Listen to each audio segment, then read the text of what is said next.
Hi అండి, welcome to Tungabhadra రుచులు. ఈరోజు నేను ప్రోటీను అలాగే ఫైబరు చాలా ఎక్కువగా ఉండే గోరుచిక్కుడుకాయ వేరుశెనగ గింజల పులుసు చేస్తున్నాను. దీనికోసం కావలసిన మెయిన్ ఇంగ్రీడియంట్స్ అన్నీ ఒకసారి చూసేసేయండి. ముందుగా 1 కప్పు వేరుశెనగ గింజలు తీసుకోవాలి. ఇవి పచ్చి గింజలండి, పచ్చికాయల నుంచి వలిచిన గింజలు. మీకు ఈ పచ్చి గింజలు దొరకకపోతే కానీ ఎండిన గింజలను కూడా నైట్ నానబెట్టుకుని ఈ పులుసు చేసుకోవచ్చు.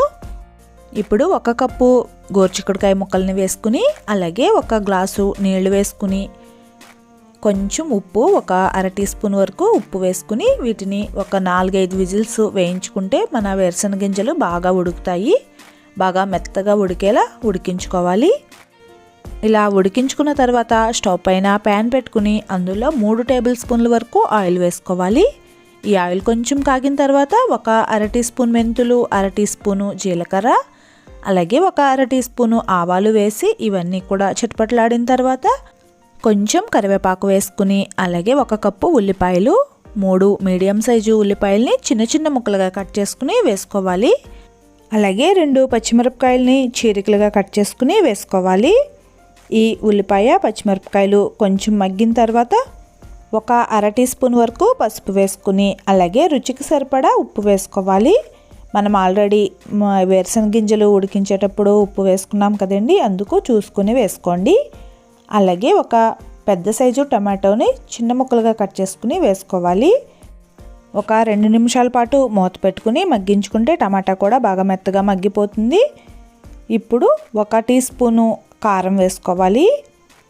అలాగే 1 టీ స్పూను ధనియాల పొడి వేసుకోవాలి.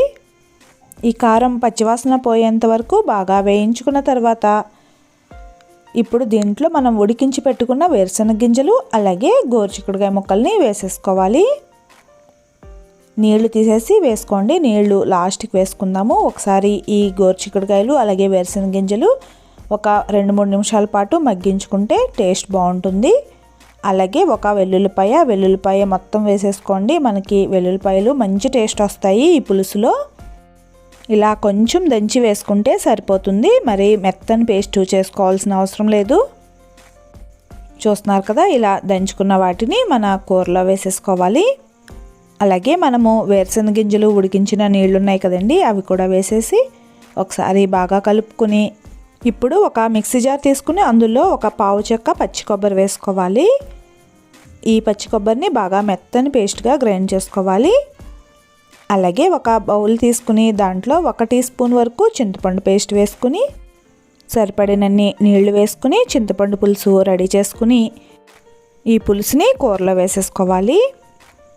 అలాగే మనం రుబ్బి పెట్టుకున్న కొబ్బరి పేస్ట్ ఉంది కదండి, అది కూడా కొంచెం నీళ్లు కలిపి వేసేసుకుని మనకి పులుసు ఎంత కావాలో అంత నీళ్లు వేసుకుని 2 గ్లాసుల వరకు నీళ్లు వేసుకున్నాను. ఇలా నీళ్లు వేసుకుని బాగా ఉడికించుకోవాలి. 2-3 నిమిషాల పాటు మూత పెట్టి బాగా ఉడికించుకుంటే మన పులుపు, ఉప్పు, కారాలన్నీ కూడా వేరుశెనగ గింజలకి అలాగే ముక్కలకి కూడా బాగా పడతాయి. చూస్తున్నారు కదా, ఇలా కొంచెం దగ్గర పడిన తర్వాత మనము స్టవ్ ఆఫ్ చేసేసి సర్వ్ చేసేసుకోవడమే. పైన కొంచెం కొత్తిమీర చల్లుకుని సర్వ్ చేసుకున్నాను. ఇది జొన్న రొట్టి, చపాతీ అలాగే అన్నంలో కూడా చాలా చాలా బాగుంటుంది. తప్పకుండా అందరూ ట్రై చేయండి. అలాగే నా వీడియోస్ కనుక మీకు నచ్చినట్లయితే లైక్ చేయండి, షేర్ చేయండి, అలాగే సబ్స్క్రైబ్ చేయండి. నెక్స్ట్ వీడియోతో మళ్ళీ కలుసుకుందాం. బాయ్ అండి.